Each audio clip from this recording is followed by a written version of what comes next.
అన్నట్టు గుర్తు.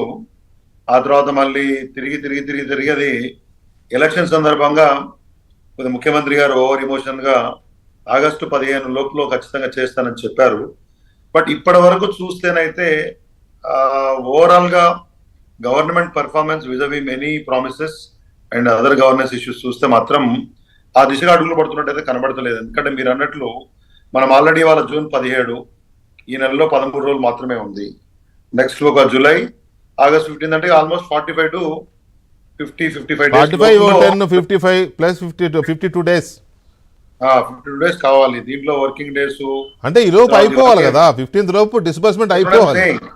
డిస్బర్స్మెంట్ అయిపోవాలి, లోపల చేస్తానని చెప్పారు కాబట్టి. అవును, అయితే నిన్న మొన్న ఏదో కసరత్తు చేశారు, రకరకాల దాన్ని స్లాబ్ వైజ్ ఏదో చేస్తామని చెప్పారని మాడర్న్ పేపర్లలో వార్తలు వచ్చినాయి. కానీ ఇంకా కార్పొరేషన్ పెట్టాలి, కార్పొరేషన్ ద్వారా రుణాలు తీసుకోవాలని, లేకపోతే పలానా దగ్గర భూములు వేలం వేస్తారని చెప్పి, లేకపోతే they are trying to get the funds in different format. కానీ గివెన్ సిచ్యువేషన్ లో ఇవాళ రైతు భరోసా ఇవ్వాలి.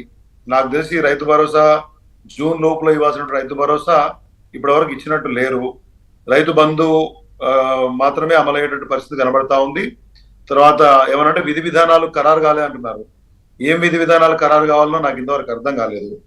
సో మొత్తంగా చూస్తానైతే రైతు పాలసీకి లేకపోతే రైతు భరోసాకి ఈ రైతు రుణమాఫీ సంబంధించి ప్రభుత్వం పూర్తిగా గందరగోళంగా కొద్దిగా ఇబ్బందిగానే వ్యవస్థ ఉన్నట్టయితే కనబడుతుంది. దాంట్లో ఎటువంటి సందేహం లేదు.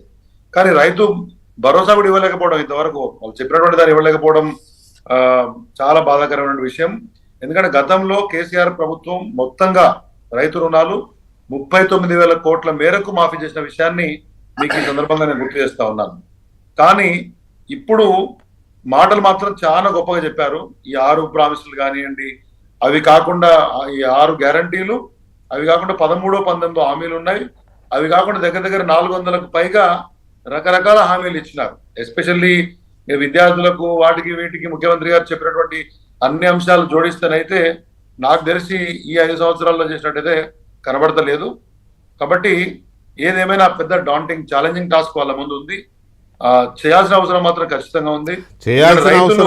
నమ్మి ఓట్లు వేసినారు, డెఫినెట్ గా చేయాల్సిన అవసరం ఉంది. గ్రామీణ ప్రాంతాల్లో వాళ్ళకు ఉన్నటువంటి ఒక మ్యాండేట్ మాక్సిమం గ్రేటర్ హైదరాబాద్ పరిధిలో ఎమ్మెల్యేలు గెలవలేదు.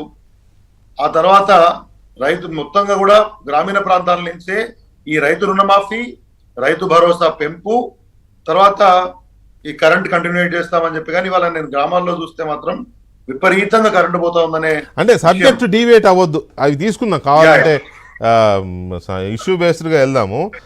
రుణమాఫీకి సంబంధించి డెఫినెట్గా చేయాల్సిందే, రుణమాఫీ చేయాల్సిందే, అది అందరూ కోరుకుంటారు.